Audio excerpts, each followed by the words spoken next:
Madrasah Virtual Alkimia. Yang kami hormati Dr. Agus Haji Karomi selaku Direktur Madrasah. Recording in progress. Dan seluruh pemirsa pengajian Kitab Wasoya sore hari ini, yang mudah-mudahan selalu diberi kesehatan oleh Allah Subhanahu wa Ta'ala. Alhamdulillah, puji syukur kehadirat Allah Subhanahu wa Ta'ala, kita bisa berjumpa kembali secara virtual dalam pengajian rutin Kitab Wasoya. Mudah-mudahan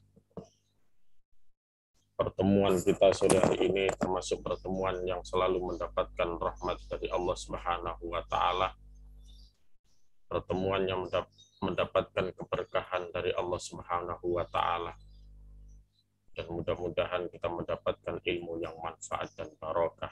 Amin amin ya rabbal alamin. Salawatullah wassalamu mudah-mudahan tetap tercurahkan kepada junjungan kita Nabiullah Muhammad sallallahu alaihi wasallam, yang selalu kita nantikan syafaatil utmanya di yaumil qiyamah nanti. Mudah-mudahan kita yang berusaha untuk mencontoh uswah beliau, suri tauladan beliau, yang salah satunya melalui mempelajari kitab Wasoya, sehingga kita bisa mempunyai akhlakul karimah, sehingga kita mudah-mudahan termasuk umat yang mendapatkan prioritas syafaat dari beliau Rasulullah Muhammad sallallahu alaihi wasallam. Amin amin ya rabbal alamin. Para pemirsa pengajian kitab Wasoya yang kami hormati, untuk mempersingkat waktu, marilah kita mulai pengajian kitab Wasoya dengan pembacaan suratul Fatihah, dengan harapan yang pertama mudah-mudahan kita selalu mendapatkan ilmu yang manfaat dan barokah, dan mudah-mudahan seluruh hajat-hajat kita diijabah dan dikabulkan oleh Allah Subhanahu wa Ta'ala. Amin amin ya rabbal alamin. Ala hadiniyah wa ala kulli niyatin salihah tawassulan ila hadrati habibina wa syafi'ina qurrata ayunina Muhammadin sallallahu alaihi wasallam wa alihi wa ashabi ajma'in wa tabi'in lahum bi ihsanin ila yaumiddin wa ila hadrati a'immatil arba'atil mujtahidin wa muqallidin fid din wa syuhada'i wal ulama'i was sholihin ainama kan masyariqil ardi la magharibi barri wa bahri wa jibali wa audiyatiha, khususan ila hadrati sayyid kutub al-arif as-samadani Syekh Abdul Qadir Jilani radhiyallahu anhum, a'adallahu alaihi min barakatihi wa karamati fid dunya wal akhirah, wa khususan ila hadrati masyayikhina wa ustadina wa ustadina wa madhayibil arba' sunan wa lisahum bi khali mankalan, wa khususan ila hadrati muassis nahdlatul ulama hadrati Syekh Bayi Hashim Asy'ari Bayi wa hasbullah Bayi Bisri Syamsuri wa alihim wa usulihim wa furu'ihim wa azwajihim wa dhurriyyatihim wa man tasaba ilaihim, wa khususan ila hadrati mu'allifat al-kitab Wasoya Syekh Muhammad Syakir al-Askandari wa alihi wa usuli wa furi wa dzurriyyati wa man tasaba ilaihi, wa khususan ila hadrati jami'il muslimin wal muslimat wal mu'minin wal mu'minat min ummati sayyidina Muhammad ajarahumullah. Al-Fatihah. A'udzu billahi minasyaitonir rajim. Bismillahirrahmanirrahim. Alhamdulillahi rabbil alamin. Arrahmanir rahim. Maliki yaumiddin. Iyyaka na'budu wa iyyaka nasta'in. Ihdinas siratal mustaqim. Shiratal ladzina an'amta 'alaihim ghairil maghdubi 'alaihim waladdallin. Rabbighfirli wa liwalidayya wa lil mu'minin. Bismillahirrahmanirrahim. Qala musannifu rahimahullahu ta'ala wa nafa'ana bihi wa bi ulumihi fid dharaini amin. Bismillahirrahmanirrahim. Kita lanjutkan pelajaran yang ke-18 mengenai keutamaan beramal, bekerja disertai dengan tawakal dan zuhud. Bismillahirrahmanirrahim. Ya bunayya, he anak cilik ingsun, la aiba ora ono celo iku maujud, ala talibil ilmi ing atase wong kang golek ilmu, utawa ala talibil ilmi ing atase wong kang nyuprih ilmu. Ida amila ing dalem nalikane agawe sapa talibul ilmi fi mazraatihi ing dalem sawahe talibil ilmi, au mazraati abihi utawa sawahe bapake talibil ilmi, binafsihi kelawan awak dhewe ne talibil ilmi. Innamal aibu angin pestine utawi celo, kullal aibi kelawan sekabehane celo, iku ayyakuna yento ono sapa talibul ilmi iku kalan mayahaken alan nasi ing atase menungso, ya taraqqabu halingin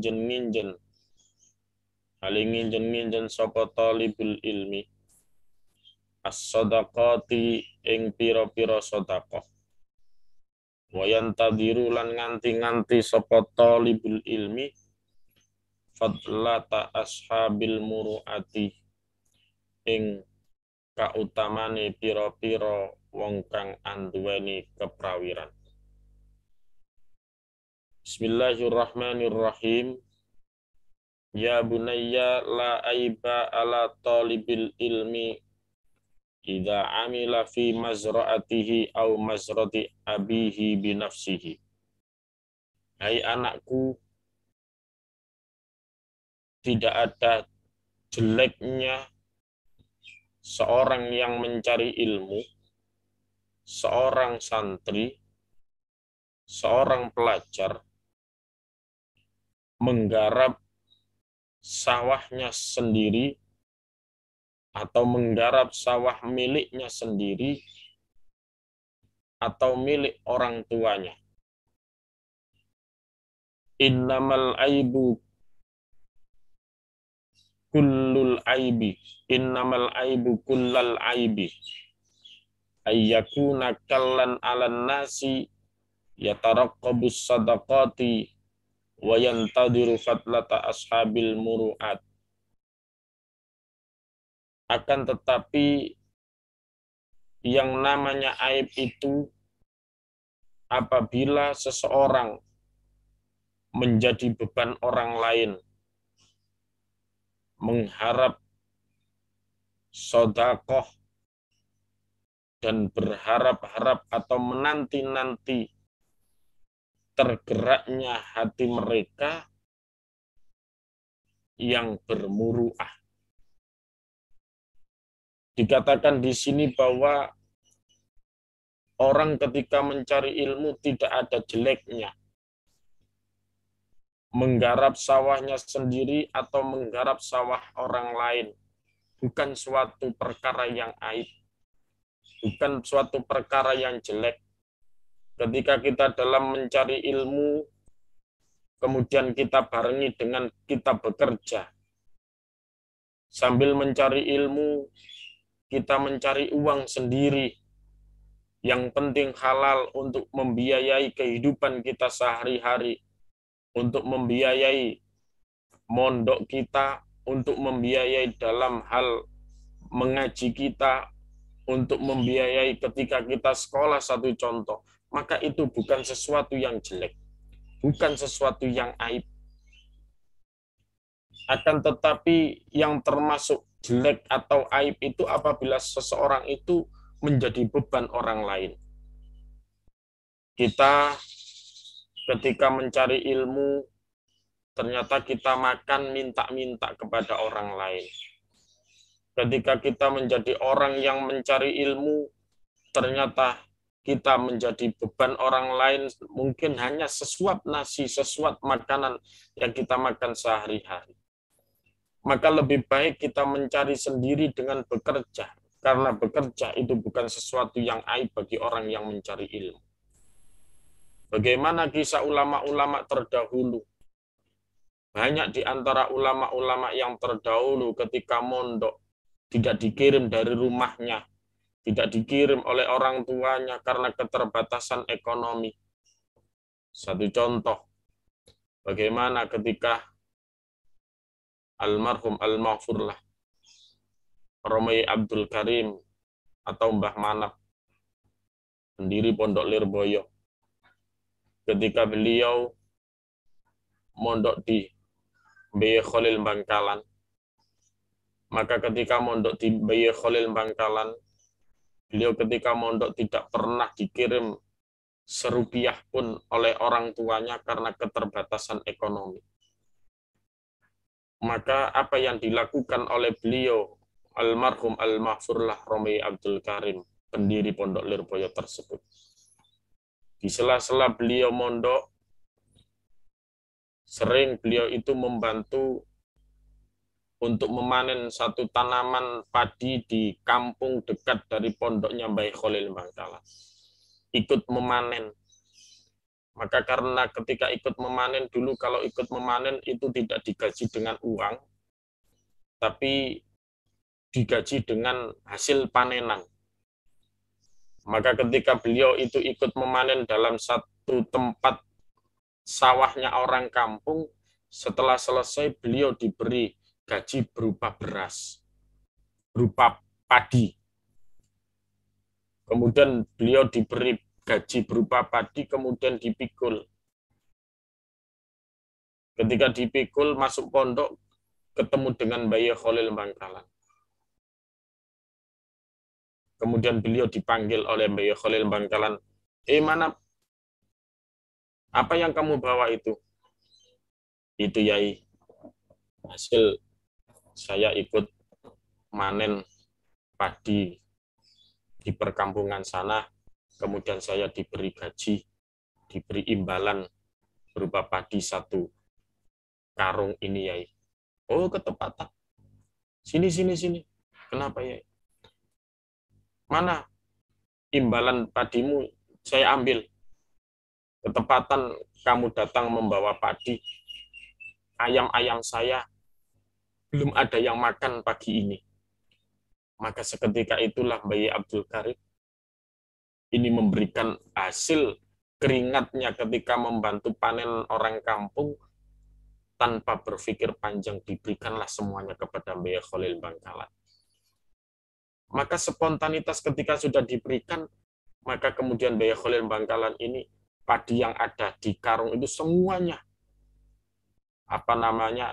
dibuka, kemudian diberikan kepada seluruh ayam yang berkeliaran di depan. Tanpa satu pun yang tersisa di karung tersebut.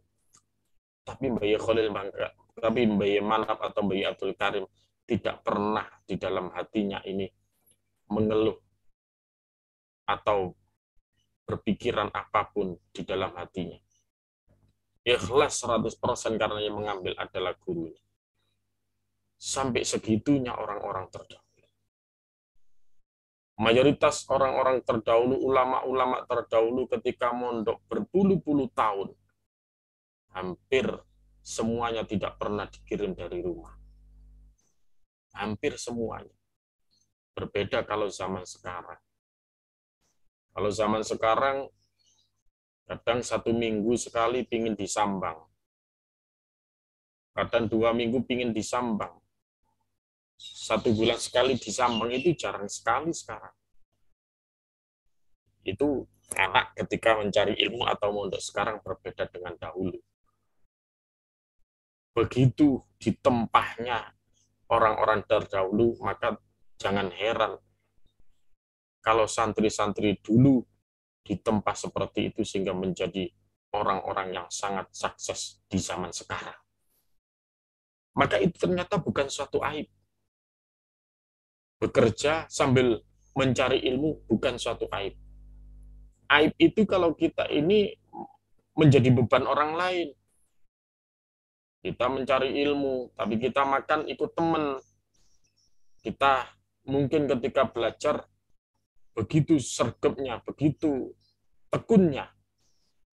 Tapi kita tidak pernah memikirkan makan saya ini dari mana. Sehingga kita minta teman sekamar, kita minta ke teman yang kita kenal, dan lain sebagainya. itu adalah termasuk kategori aib atau termasuk sesuatu yang jelek bagi seorang santri, sesuatu yang jelek bagi orang yang mencari ilmu, atau mengharap-harap sedekah, mengharap-harap diberi orang lain. Ah, saya kan orang yang mencari ilmu. Orang yang bersedekah kepada orang yang mencari ilmu kan pahalanya besar. Sehingga kita mengharap-harap sedekah dari orang lain. Mudah-mudahan orang lain bersedekah kepada saya. Karena saya adalah termasuk orang yang mencari ilmu.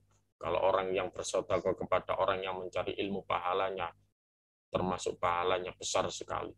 Kita mengharap-harap sedekah orang lain. Maka itu termasuk aib. Maka itu termasuk sesuatu yang jelek. Tidak sepatutnya kita lakukan. Kalau kita tidak punya materi, kalau kita tidak punya uang untuk makan, atau tidak punya makanan untuk kita makan, maka yang alangkah baiknya kita mencari dengan keringat kita sendiri, sehingga dikatakan di dalam kitab Wasoyah bahwa seorang santri, seorang pelajar menggarap sawahnya sendiri, menggarap sawah orang tuanya, itu bukan suatu aib, bukan suatu yang tercela. Maka inilah Wasoyah mengingatkan. Kemudian dilanjutkan, ya bunayya he anak cili engsun, kana ono sapa annabiyyu kanjeng Nabi sallallahu alaihi wasallam iku yar'a angon sapa kanjeng Nabi al-ghanama ing wedhus qoblal bi'sati ing dalem sadurunge den utus. Makana mongko ono sapa kanjeng Nabi iku yattajiru dagang sapa kanjeng Nabi hatta bu'itsa sehingga den utus sapa kanjeng Nabi. Wa mazalalan ora gengsir-gengsir sapa kanjeng Nabi iku kadzalika kaya mengkono-mengkono angon wedhus lan dagang. Iku kadzalika kaya mengkono-mengkono angon wedhus lan dagang. Hatta kana sehingga ana apa rizkine kanjeng Nabi iku tahta zilli rumhihi, ana ngisor-ngisore tumbake kanjeng Nabi. Iku tahta zilli rumhihi, ana ngisor-ngisore tumbake kanjeng Nabi. Wakana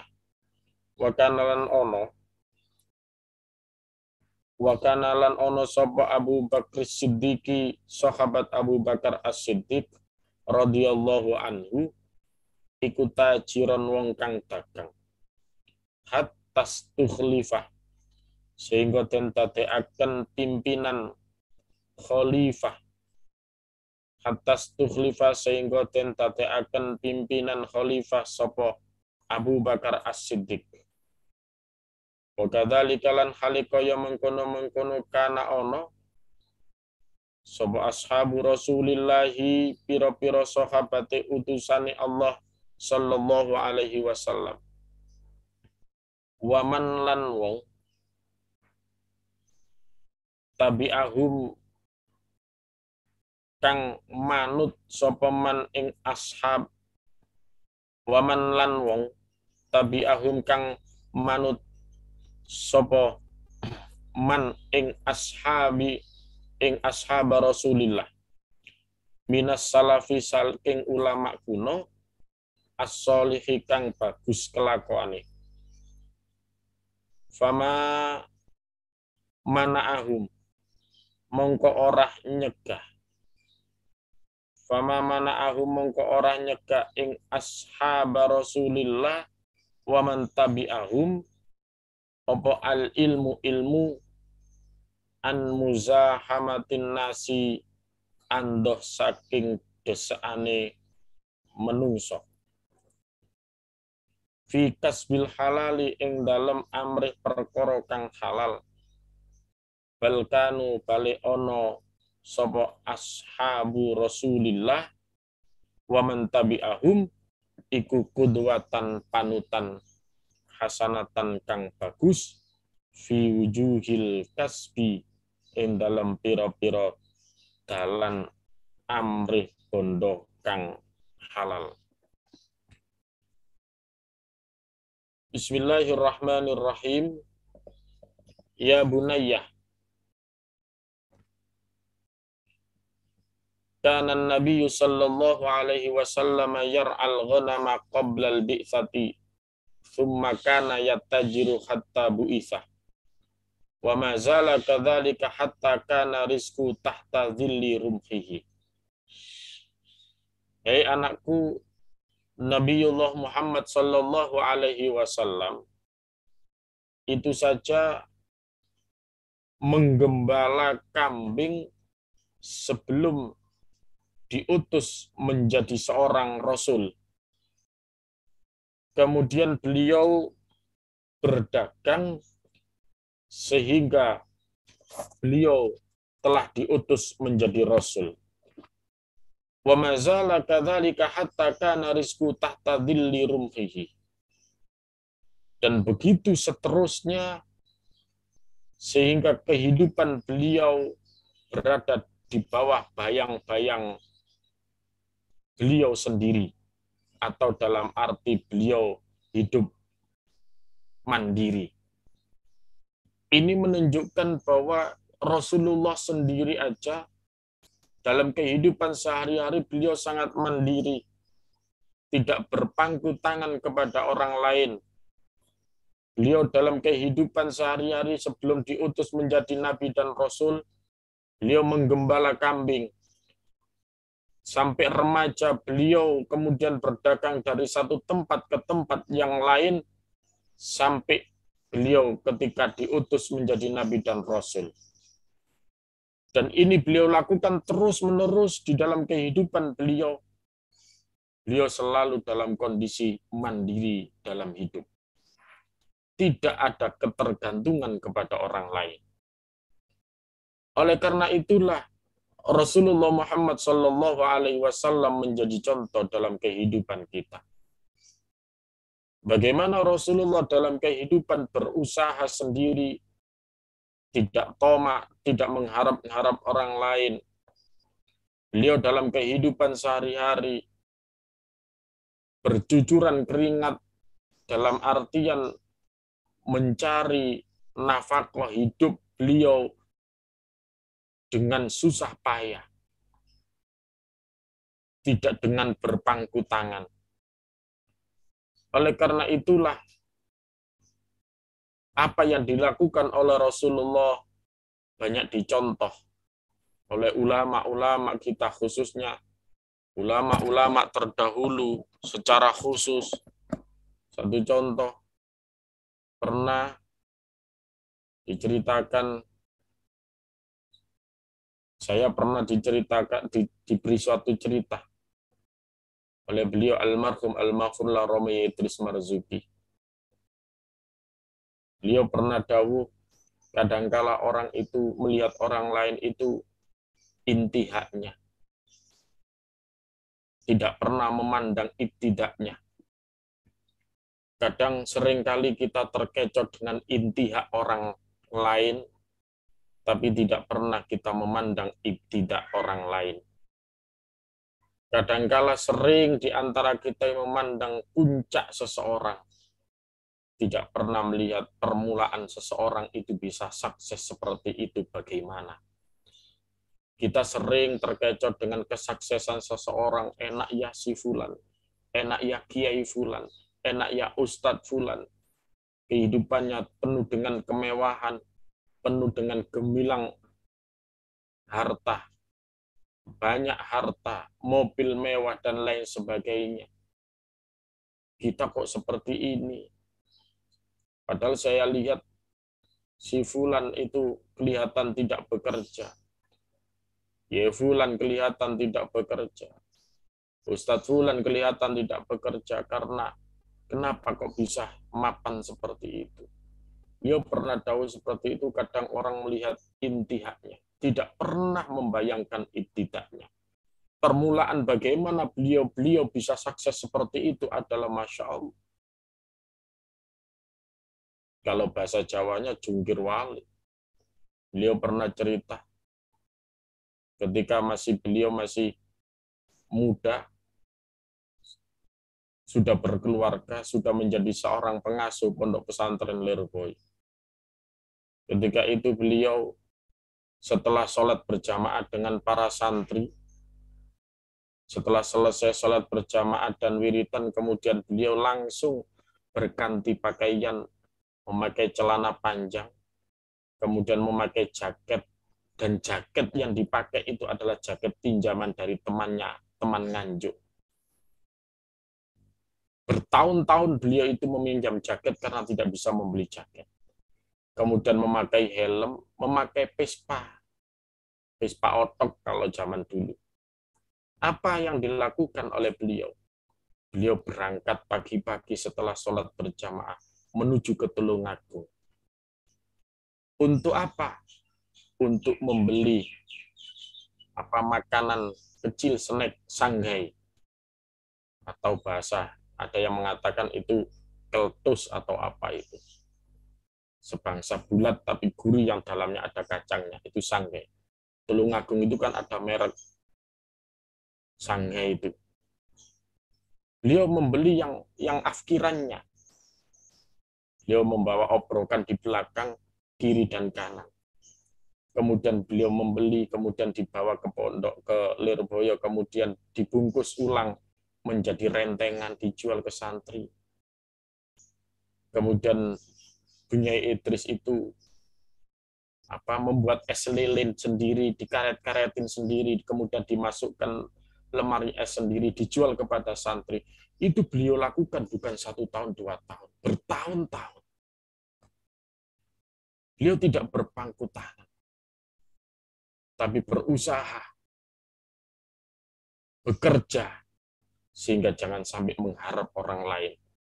Maka inilah yang perlu kita contoh, sekelas beliau yang sudah menjadi seorang pengasuh, masih mencari nafkah yang dulu ekonominya masih pas-pasan. Tapi dengan berjalannya waktu, Allah merubah perekonomian beliau menjadi, di samping beliau menjadi seorang kiai besar, dan ekonomi beliau sangat mapan. Itu hasil ibtidaknya ketika itulah yang beliau perjuangkan yang begitu susah payah. Almarhum al-Maghfurlah Imam Yahya Makhrus, yang notabene adalah abahnya Gus Reza itu, yang juga pernah cerita bagaimana dulu, karena punya Imam Yahya Makhrus adalah dari Surabaya. Ketika ke Surabaya, melihat waktu itu ternyata harga bawang merah itu mahal.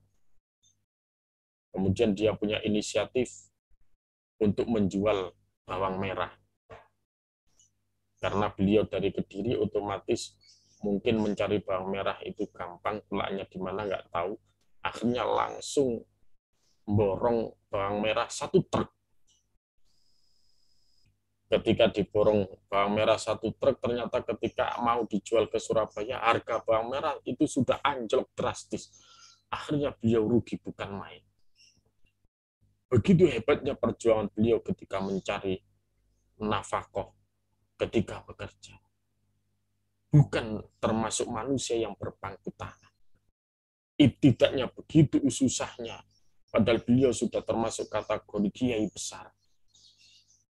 Masih mau untuk bekerja bersusah payah seperti itu, supaya tidak ada terbersit di hati beliau mungkin mengharap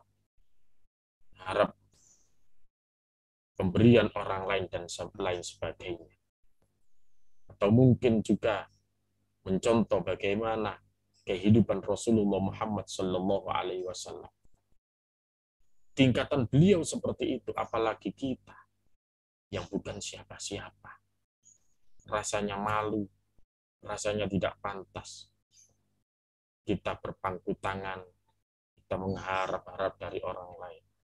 Oleh karena itulah, contoh yang paling pokok, kalau terlalu tinggi kita mencontoh bagaimana kehidupan Rasulullah. Kita contoh ulama-ulama kita contoh kiai-kiai kita. Yang tidak hanya berpangku tangan dalam masalah materi, tapi bekerja. berusaha semaksimal mungkin. Maka inilah yang harus kita tiru.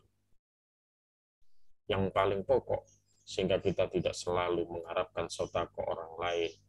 Kita tidak sampai membebani kehidupan orang lain. Maka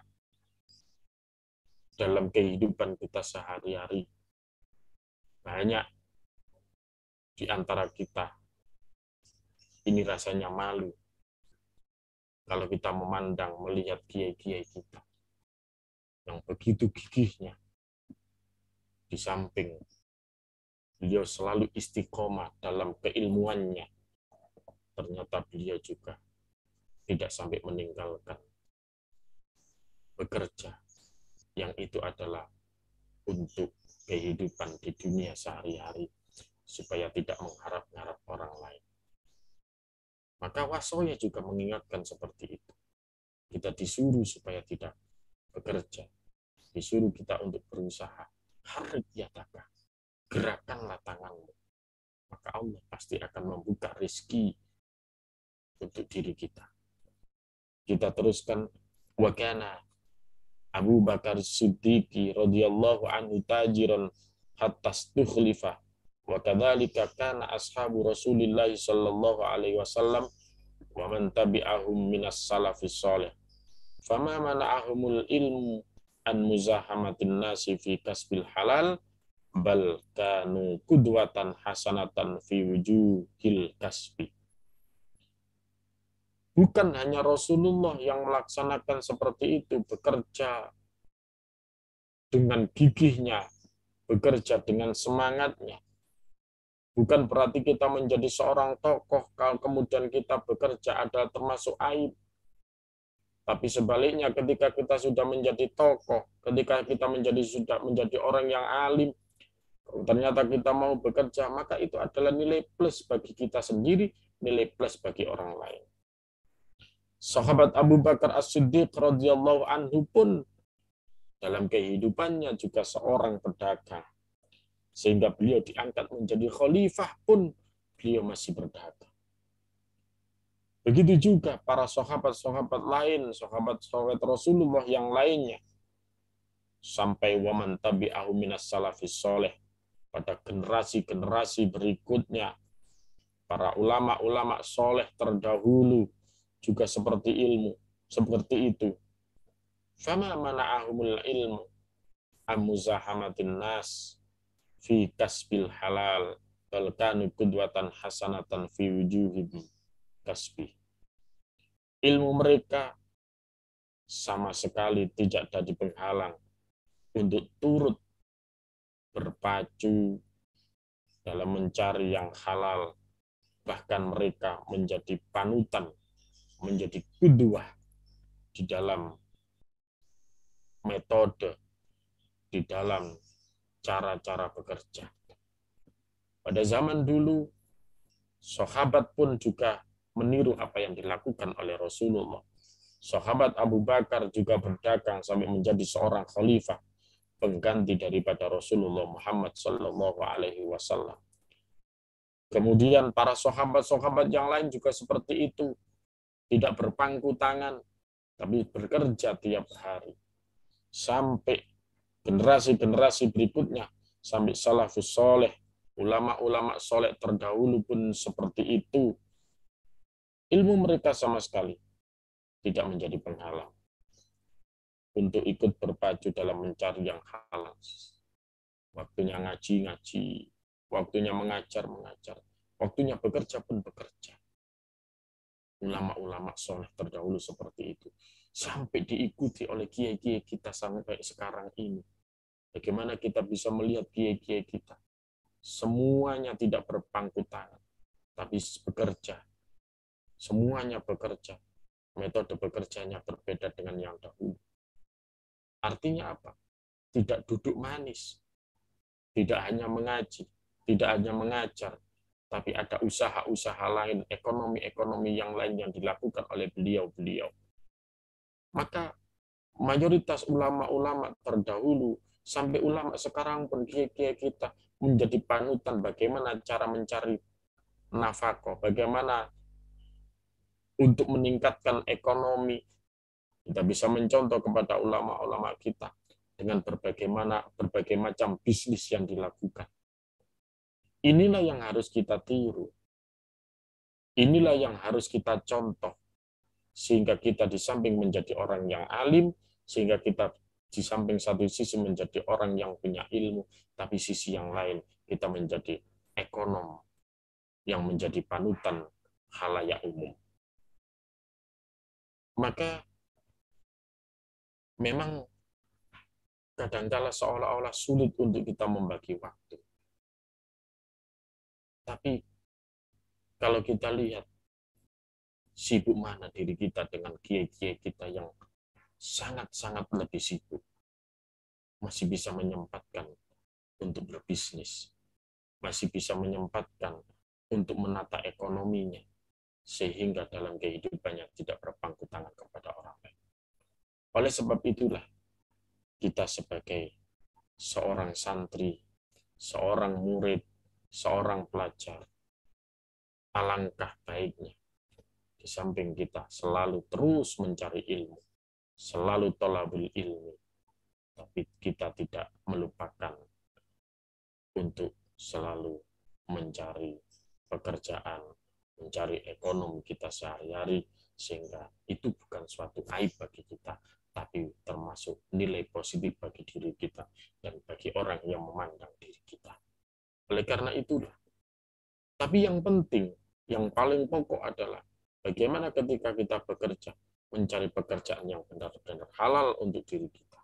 Tidak hanya sekedar mencari pekerjaan dan mendapatkan gaji, tapi bagaimana ketika kita bekerja, sehingga pada akhirnya kita mendapatkan gaji yang benar-benar halal secara syariat, sehingga pada akhirnya dengan gaji yang halal itu akan mengakibatkan kita akan bisa melaksanakan ibadah semaksimal mungkin, sehingga kita tidak gampang untuk melaksanakan kemaksiatan.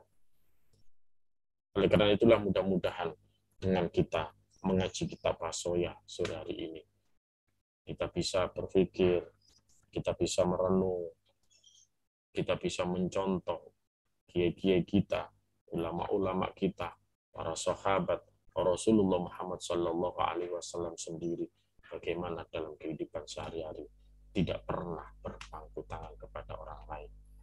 Padahal andai kata Rasulullah mau berpangku tangan sangat mungkin, karena seluruh sahabat di sekitar beliau adalah termasuk sangat-sangat mencintai beliau, sehingga andai kata beliau minta apapun, sekali ucap pasti diluluskan oleh semua sahabat. Tapi beliau tidak pernah meminta kepada para sahabat, tidak pernah membebani para sahabat. Kita tahu bagaimana kehidupan beliau dalam kehidupan sehari-hari, sering beliau kelaparan sampai 3 hari. Masya Allah. Sampai sahabat sendiri tidak tahu. Itulah menunjukkan bahwa beliau tidak ingin merepotkan para sahabat, tidak ingin membebani orang lain. Bisa nggak kita mencontoh Rasulullah? Mungkin terlalu jauh. Paling tidak kita mencontoh guru-guru kita, mencontoh kiai-kiai kita. Bagaimana beliau menata perekonomian dengan berusaha, dengan usaha, dengan bekerja, dan lain sebagainya.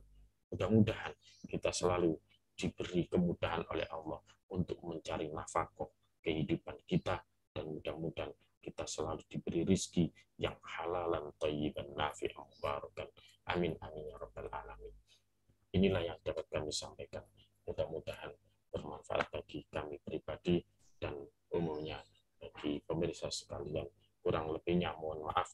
Wa'alaikum minkum.